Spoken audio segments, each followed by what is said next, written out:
First unit समाप्त हुआ। अब सेकेंड यूनिट में गद्य खंड में पार्ट 3 पढ़ाने जा रही हूँ। पार्ट 3 श्यामचरण दुबे का जीवन परिचय। सन 1922 में सुप्रसिद्ध साहित्यकार श्यामचरण दुबे का जन्म मध्य प्रदेश के बुंदेलखंड क्षेत्र में हुआ। उनकी प्रारंभिक शिक्षा स्थानीय विद्यालयों में ही संपन्न हुई। इसके बाद उन्होंने नागपुर विश्वविद्यालय से मानव विज्ञान में PhD की उपाधि प्राप्त की। उन्होंने विभिन्न विश्वविद्यालयों में अध्यापन कार्य किया तथा उनके प्रसिद्ध संस्थाओं में प्रमुख पदों पर कार्य किया। प्रमुख साहित्यिक रचनाएं। श्यामचरण दुबे जी की प्रमुख रचनाएं इस प्रकार है: मानव और संस्कृत तथा शिक्षा, परंपरा और इतिहास, बोध, समाज और भविष्य, संक्रमण की पीड़ा, भारतीय ग्राम विकास का समाजशास्त्र, समय और संस्कृत आदि। साहित्यिक विशेषताएं। प्रोफेसर दुबे सामाजिक विषयों का विश्लेषण कर उनकी गहरी पड़ताल करते हैं। उन्होंने भारतीय संस्कृति को परंपरावादी चश्मे से ही नहीं, तार्किक वैज्ञानिक चश्मे से भी देखा है, इसीलिए वे उसका सही विश्लेषण कर सके हैं। भाषा सरल और शैली विश्लेषणात्मक, प्रभावपूर्ण, व्यंग्य का पुट लिए है। वे नाटक विचारों को तार्किक विश्लेषण के साथ सहज में प्रस्तुत करते हैं। भाषा शैली। श्यामचरण दुबे ने संस्कृतनिष्ठ शब्दावली का प्रयोग किया। उनकी भाषा भावों को अभिव्यक्त करने में पूर्णतः सक्षम है। अंग्रेजी तथा उर्दू के शब्दों का प्रसंगानुकूल प्रयोग किया है। जटिल विचारों को भी उन्होंने तार्किक विश्लेषण के साथ सहज भाषा में प्रस्तुत किया है। पाठ 3 यूनिट सेकंड उपभोक्तावाद की संस्कृति। पाठ का परिचय। प्रस्तुत लेख के माध्यम से लेखक श्री श्यामचरण दुबे ने बाजार की गिरफ्त में आ रहे समाज के असली स्वरूप को व्यक्त किया है। आज हमारे देश ने अनेक दिशाओं में प्रगति की है। विशेषकर औद्योगिक क्षेत्र में हम बहुत आगे बढ़ रहे हैं।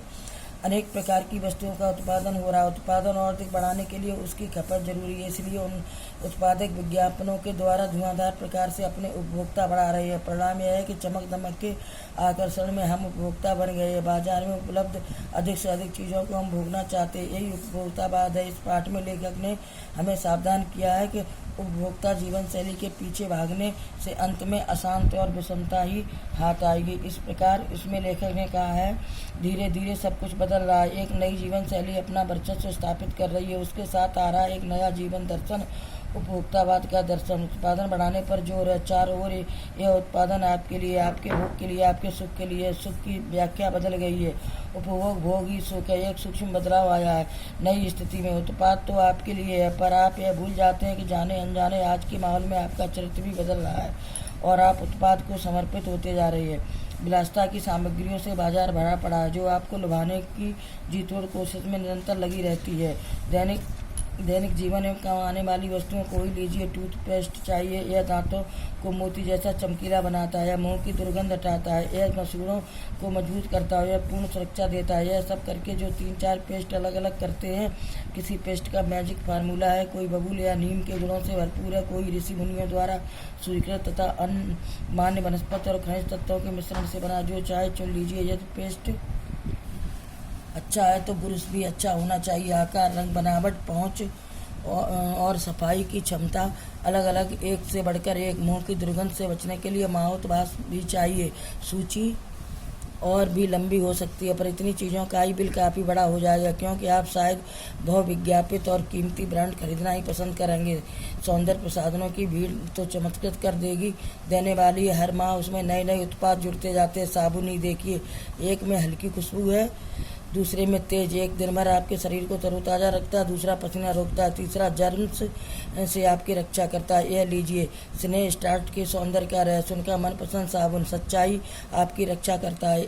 सच्चाई का अर्थ समझना चाहते हैं, यह लीजिए। शरीर को पवित्र रखना चाहते हैं, यह लीजिए। शुद्ध गंगाजल में बनी साबुन। चमड़ी को नर्म रखने के लिए, यह लीजिए। मैगी है, पर आपके सौंदर्य में निखार ला देगी। संभ्रांत महिलाओं की ड्रेसिंग टेबल पर 30-30 हज़ार की सौंदर्य सामग्री होना तो मामूली सी बात है। पेरिस से परफ्यूम मंगाइए, इतना ही और खर्च हो जाएगा। ये प्रतिष्ठा चिन्ह है, समाज में आपकी हैसियत जताते हैं। पुरुष भी इस दौड़ में पीछे नहीं है। पहले उनका काम साबुन और तेल से चल जाता था, आफ्टर शेव और कोलोन बाद में आए। अब तो इसी सूची में 2 दर्जन चीज़ें और जुड़ गई हैं।